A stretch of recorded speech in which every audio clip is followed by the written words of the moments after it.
Well, today's topic is ask better questions and you'll get better answers.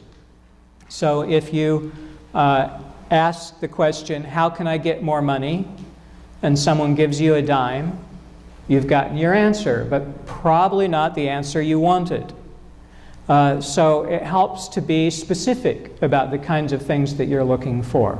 And sometimes the things that we're asking are not good for us, in which case God's not going to answer those questions, not going to give us answers that we're looking for. But if we ask things that are good, we'll get good answers. And the better the questions we ask, the better the answers we'll get. So we'll look at that today. We're going to start in 1 Samuel, 25th chapter. So 1 Samuel talks, in the 25th chapter, is talking about King David before he's king. He knows he's going to become king, but there's a king in power who doesn't like him and is hunting to try and kill him. And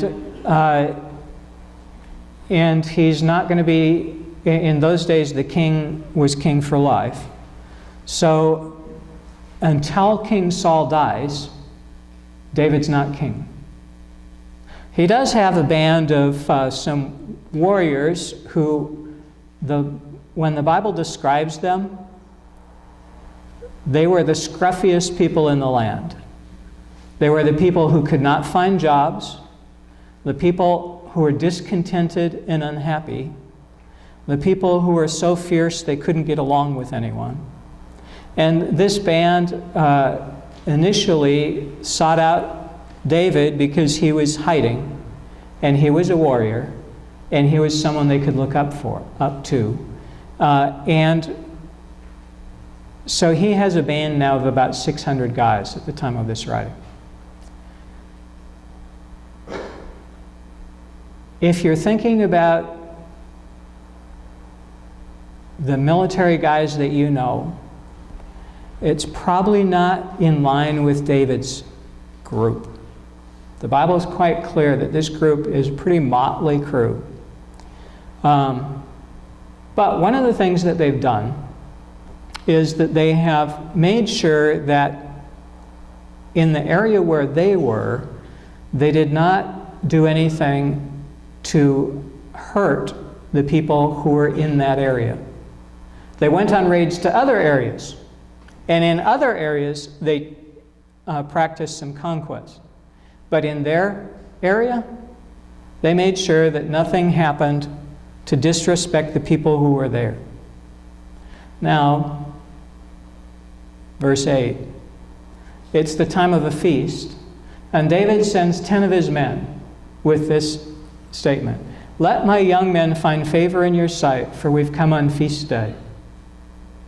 We haven't bothered you all year, but now that it's a feast day and you've got a party, let my young men find favor in your sight. Please give whatever you have at hand to your servants and to your son David. I don't know if you've been in business in a place where you experience something that feels like a shakedown. There are places in New York where the people come in and say, you really should have some fire insurance, because I'm pretty sure there's going to be some dangerous fires in this neighborhood soon. And you want to be insured. And it probably felt like that to this person who had a party for his friends and his workers and had prepared everything. And now 10 guys come in and say, hey, we'd really like you to give us whatever you have at hand. So there's two things about the request. One is, it was generous on David's part. He's not asking for a lot. He's only asking when the guy's already got a feast prepared, would you give us something?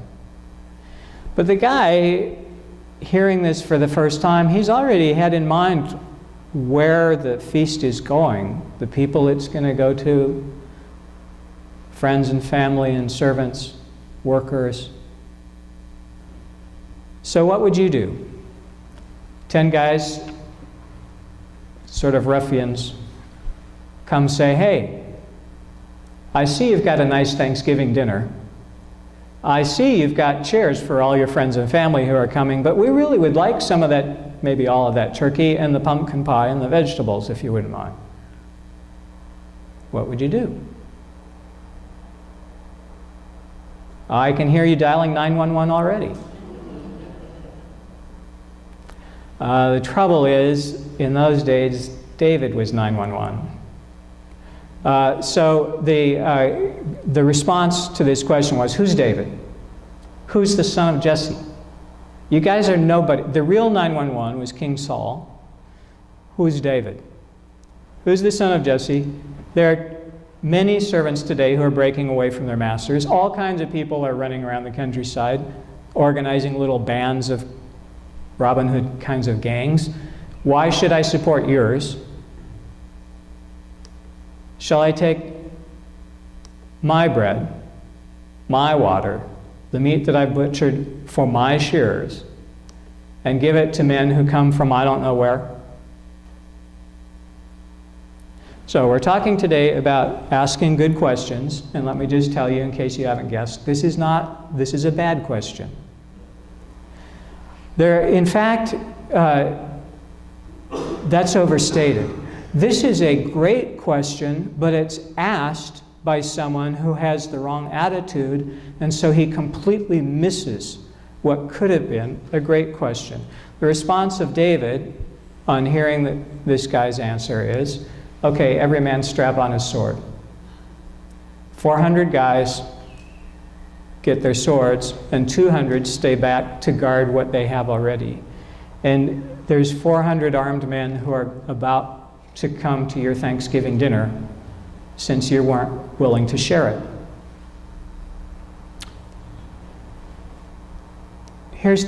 Abigail is the wife of the guy who made the response, and she saves the day. And I commend this story to you because she is a heroic figure and one of the heroes of the Bible. We're not looking at her story today, however. We're looking at questions. And the question that her husband asked is, who is David and who is the son of Jesse? Those of you who've read the Bible know this actually is a great question. David is the man about to become the most beloved king of all Israel, of all history in Israel.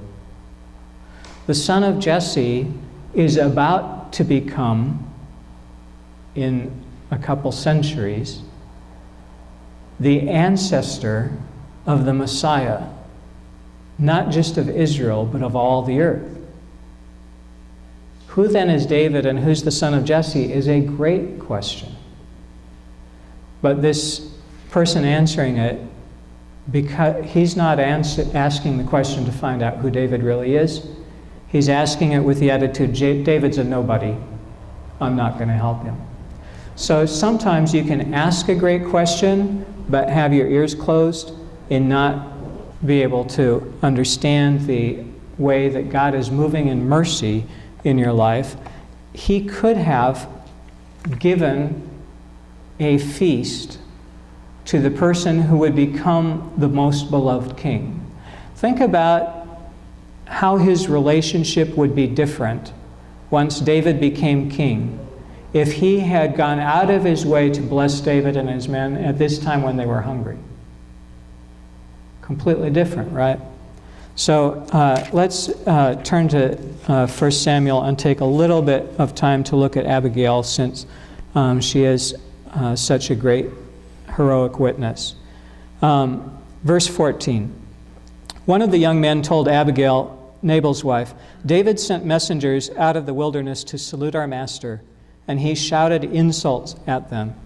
Yet the men were very good to us, and we suffered no harm, and we never missed anything when we were in the fields as long as we were with them. So David and his guys had been providing protection. In those days, it was quite a bit more insecure in terms of if you were out working, there might be an enemy marauders coming in from Santee to take what you were working on, or maybe Hamul or somewhere. But people came in from various areas to steal the things that you were working on. David and his men made sure that that didn't happen for this family. Now therefore, this is to Abigail, know this and consider what you should do, for evil has been decided against our master and against all his house. He is so ill-natured that no one can speak to him. So Abigail hurried and took 200 loaves, 2 skins of wine, 5 sheep ready dressed, 5 measures of parched grain, 100 clusters. So she is rushing to the feast, taking everything that she can to get to David before he advances on her family and slaughters everyone there. Once you've got someone in the state of anger, it takes a lot to calm them down, compared with if her husband had given a favorable response initially. But now she has to do twice the work. Not just give the answer her husband could have given, but also calm down David and 400 angry armed warriors. So she sent to her young men, "Go ahead of me, I'm coming after you." But she did not tell her husband. And as she rode on the donkey and came down under the cover of the mountain, David and his men came down toward her, and she met them. David had said, "Surely it was in vain that I protected this fellow and all he has in the wilderness, so that nothing was missed. But he's returned me evil for good. So God do so to David, and more also, if by this morning I leave so much as one male of all who belong to him." David has already vowed, "I'm going to kill every guy in that camp."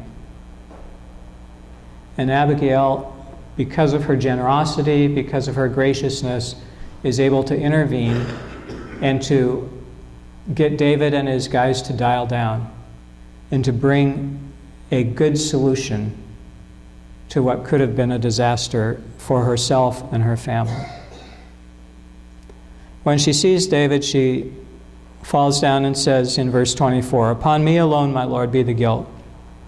Please let your servant speak in your ears and hear the words of your servant. My Lord, do not take seriously this ill-natured fellow, Nabal. As his name is, so is he. Nabal's his name, and folly is with him. But I, your servant, did not see the young men of my Lord, whom you sent. Now then, as the Lord lives and as you yourself live, since the Lord has restrained you from blood guilt and from taking vengeance with your own hand, now let your enemies and those who seek to do evil to my Lord be like Nabal, and let this present that your servant has brought to my Lord be given to the young men who follow my Lord." She goes on interceding, asking forgiveness, asking mercy and compassion, and receiving it. We're going to skip to Acts chapter 18. Paul is being called into witness in a trial. He's been charged, and the charge is this from verse 12.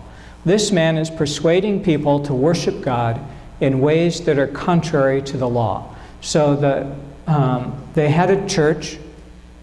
It was run a particular way, and Paul was coming into that church persuading people that they should do something different than what the leaders thought that should be done. So he's charged with this as a criminal act. And the response of the person who is doing the judging is this. Paul was about to speak to the charge. This is the guy who wrote the bulk of the New Testament. That's maybe overstated. Of all the New Testament authors, he wrote the most. He wrote a large portion of what we know about how the Bible, about how heaven works, about how salvation works. Everywhere he goes, people come to hear him because what he's saying is so unique and different. And the things that he's teaching will impact, so far, 2,000 years of world history. This man, who had such an impact on our culture today, is about to speak And the guy who's the judge says, you know, if it were a matter of a serious crime or serious villainy, then I'd be happy to listen. But it's just a matter of questions about words, names, like Jesus, who cares? See, it's all about your own law. See to it yourselves. I'm not interested. He has a chance to hear about the one Jesus who's completely changed the course of history from the chief spokesperson of his day. And he doesn't want to hear it. I do not wish to be a judge of these matters. It's possible to be in the presence of someone and not recognize who they are. Nabal in the presence of David. Who are you? Not realizing he's about to become the most beloved king in Israel's history. And in some time, he's about to become the ancestor of the Messiah. To Paul, who are you? He's about to become a person who could be argued has had as much impact on human history as anybody, because of what he wrote in the New Testament and how Christianity has completely transformed culture. But he didn't want to hear it. He dismissed them from the tribunal. We're going to look at one more set of questions and people in terms of their willingness to listen to answers. And the point that we've emphasized so far is sometimes when we get an answer to our question, we're not even willing to look at it because it's not what we're expecting. It's premature, it's early, it's an egg. It's just the beginning stages, and we expected something full-blown. The wise men, when they came to see Jesus, came to see a baby because that's what he was at that time. This is when Jesus was an adult. John chapter 6, verse 5. Jesus asks a question. Where are we to buy bread for these people to eat? If Jesus were here today and he asked a question, it wouldn't be because he forgot, didn't know. In this case, the question is to prompt one of his disciples to figure out something that he doesn't know yet. To prompt one of his, or maybe all of his disciples, to come to a realization that they haven't yet figured out. They've seen Jesus do one miracle after another, but they still aren't at the state where they realize that because they follow Jesus, and because they are doing the things Jesus did, Jesus healed the sick, they healed the sick. Jesus raised the dead, they raised the dead. Jesus cast out demons, they cast out demons. Jesus announced good news to the poor, they announced good news to the poor. They've done all this, so they have an accumulating body of evidence that not only is Jesus someone off the charts amazing, but they, because they are followers of Jesus, are able to do the things that he does. But they still haven't figured out how it applies to every situation they're in. So Jesus asks, where are we to buy bread for these people to eat? And they look over and the crowd is beyond their capacity. They can't help so many. The text says he said this to test him, for Jesus himself knew what he was going to do. And the response is, 6 months' wages wouldn't buy enough bread for each of them to get a little. Now, presumably, some of them weren't as well off as some of you are.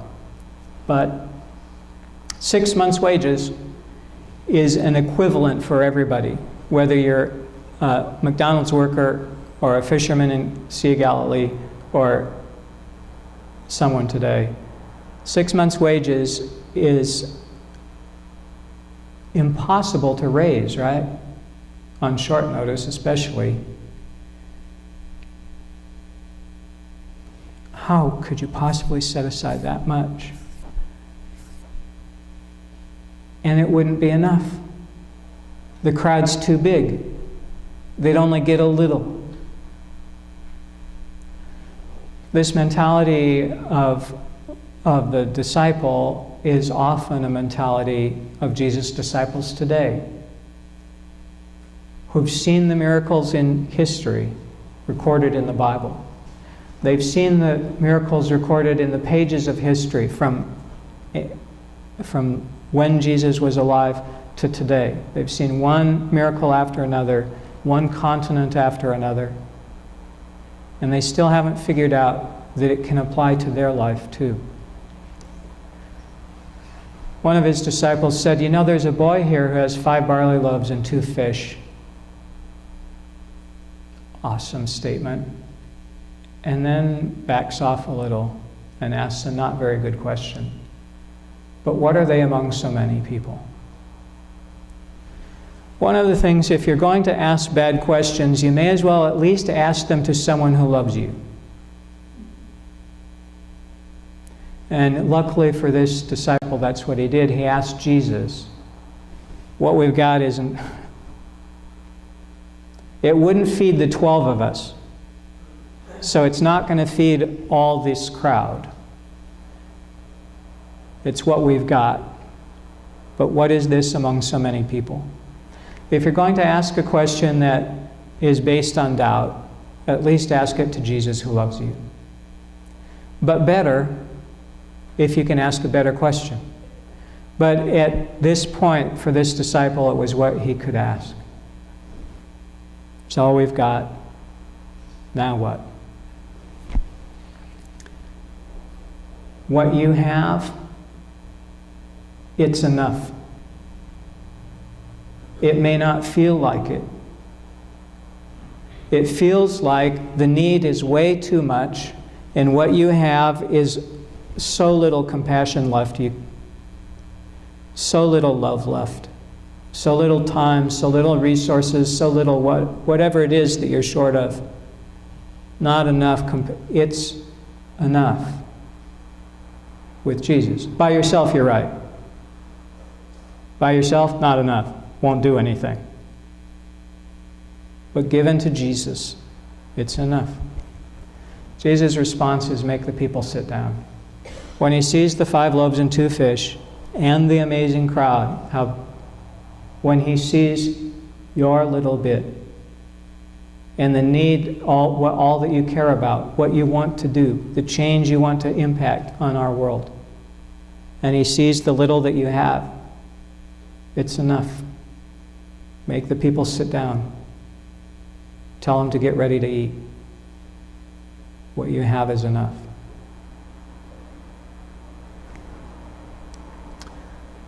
If you ask better questions, you'll get better answers. One of the ways to ask better questions is just to ask Jesus and God, because they love you so much. But if you can, it's helpful to ask questions that will get you what you want.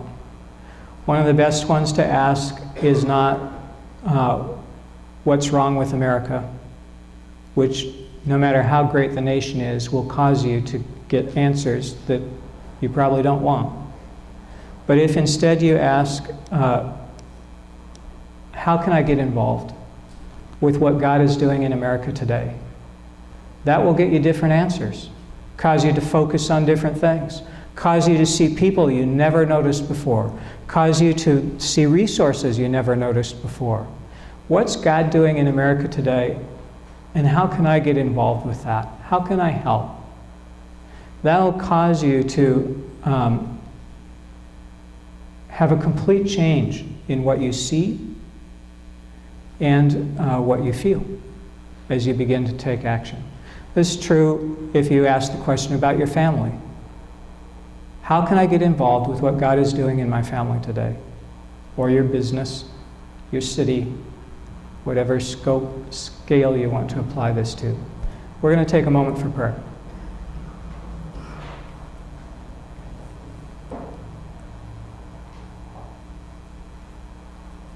God, we're so thankful that you are so merciful to us, and that when we ask questions that aren't in our best interest, sometimes you ignore them, and sometimes you redirect them, or us. Thank you that because you love us, when we ask questions that are unhelpful, you sometimes allow us to just wait until we get to a better question, and sometimes you just intervene and say, make the people sit down. What you have is enough. We ask that you open our eyes to what you're doing in our world, God. That you help us to see what you're doing in this congregation, in our families, in our city, in America, and throughout the world.